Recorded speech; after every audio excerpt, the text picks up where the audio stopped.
আসসালামু আলাইকুম ভাই ও বোনেরা, কেমন আছেন আপনারা সবাই? আলহামদুলিল্লাহ, আমিও ভালো আছি। এই যে দেখেন, আমার ক্ষেতের থেকে একটা লাউ নিয়ে আসছি। আমি মানে আর কি ছোটখাটো একটা ক্ষেতের মধ্যে আর কি গাছ লাগাইছিলাম, তো ভাবলাম যে আপনাদেরকে ক্ষেত না দেখাই, কিন্তু লাউটা তো দেখাইতে পারবো। তো আমি ছিঁড়া নিয়ে আসিনি, আমার ছেলে ছিঁড়া নিয়ে আসছে, মানে পায়রা নিয়ে আসছে আর কি আমার ছেলে। তো ভাবলাম যে এখনই মানে কাইটা রান্না করে ফেলাই। আজকে লাউয়ের রেসিপি হবে, আপনাদেরকে দেখাবো। লাউটা আমি আজকে ডিম দিয়ে করব, কারণ ঘরে চিংড়ি মাছ বা অন্য অন্য মাছ টাছ নাই। তো ভাবলাম যে লাউ দিয়ে একটা রেসিপি মানে দেখায় আপনাদেরকে। এটা আপনারা কে খাইছেন বলতে পারি না, যদি খেয়ে নাও থাকেন তাহলে খেয়ে দেখবেন।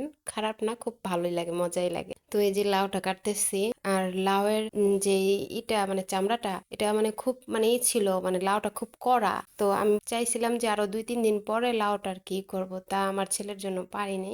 তো লাউ যখন খেতে চাইতেছে বা আমারও মন চাইতেছে, তো ভাবলাম যে না, লাউটা কেটে খেয়ে ফেলে। আর কড়া লাউটা একটু ভালোই লাগে, আর যখন একটু বেশি বাড়তি হয়ে যায় ওই লাউটা কিন্তু ভালো লাগে না। আর দেখেন আমি এভাবে কাটতেছি, অনেকে দেখি কি একটু লম্বা লম্বা ভাবে কিভাবে যেন কাটে, তো ওভাবে আমার কাছে তেমন একটা ভালো লাগে না দেখে আমি এভাবে কাটতেছি। তো ভাবলাম যে লাউটা মানে লাউটা কিন্তু আমি দুইবার ধোয়া দিচ্ছি, কারণ লাউটা এমনিতে খুব পরিষ্কারই ছিল। আর লাউটা বেশিক্ষণ পানিতে চুবিয়ে রাখলে পরে লাউয়ের মধ্যে অতিরিক্ত পানি উঠে, লাউয়ের মধ্যে তো এমনিতেই পানিটা বেশি উঠে, তখন দেখা যায় বেশিক্ষণ পানিতে চুবিয়ে রাখলে তখন পরে যায় লাউয়ের মধ্যে পানিটা অনেক বেশি হয়, পরে ওইটাতে জাল পারতে পারতে অবস্থাই হয়ে যায়।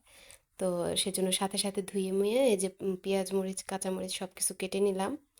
তো আবার আমাদের ছাদের মধ্যে কয়েকটা ধইন্যা পাতা ছিল, ওই ধইন্যা পাতা কয়েকটা নিয়ে আসছি। ওটা বিলাতি হসপাতা নাকি বলে, আবার দেশি হসপাতা বলে, মানে ধইন্যা পাতা।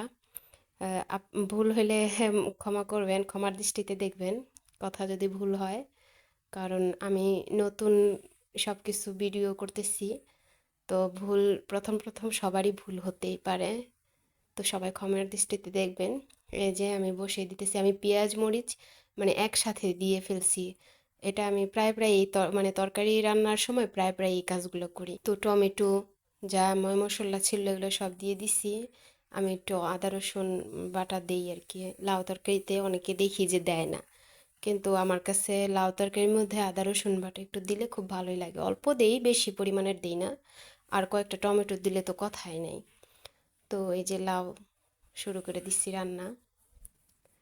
তো ভাবলাম যে লাউটা এখন মনে করেন লাউটা দিব, পরবর্তীতে আর কি ডিমটা দেব।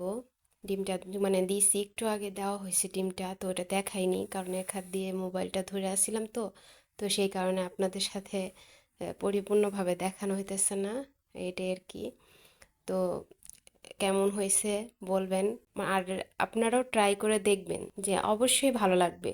কারণ লাউ দিয়ে ডিম দিয়ে রান্না করলে অনেক সময় সব সময় বাসায় মনে করেন মাছ টাছ থাকে না, তো লাউ দিয়ে ডিম দিয়ে রান্না করে খেয়ে দেখবেন, আসলে খুবই ভালো লাগে, অনেক ভালো লাগে। তো আমি এটার মধ্যে 2টা ডিম দিচ্ছি, কারণ লাউটা তো বড় লাউ ছিল। সবাই আমার জন্য দোয়া করবেন যাতে আমি সামনে এগিয়ে যেতে পারি। আর লাইক কমেন্ট সাবস্ক্রাইব সবাই করে দিবেন, এটাই আপনাদের কাছে চাওয়া। ইনশাল্লাহ সবাই এগিয়ে যান, ভালো থাকবেন, সুস্থ থাকবেন।